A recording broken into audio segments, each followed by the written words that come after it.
Hello guys, আসসালামু আলাইকুম। আশা করি ভালো আছে।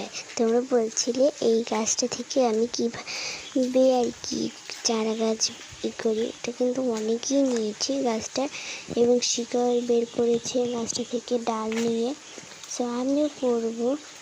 সো সেই পদ্ধতিটা তোমাদের দেখিয়ে দিচ্ছি কীভাবে করেছি। মনে হচ্ছে যেন এটা কোনো শিকড় বেরোবি না, কিন্তু এই দেখো আমি কিন্তু একটা বাটা নিয়েছি। বাটার মধ্যে দোআঁশ মাটি দেওয়া, দোআঁশ মাটি হচ্ছে পানি দিয়ে রেখেছি, নরম মাটিটা হয়ে গেছে। আর এটা অনেক দিন ভিজিয়ে রাখতে, দেখবো কয়েকদিনের মধ্যে সাদা শিকড় বের হবে।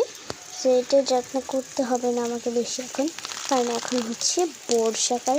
দেখতে পেলে তো ভূমিতে পানি দিলাম, কারণ এটা আমার বাড়ির পিছনে, যেখানে বৃষ্টির ইসলা আসবে শুধু, এমনি কিছুই না।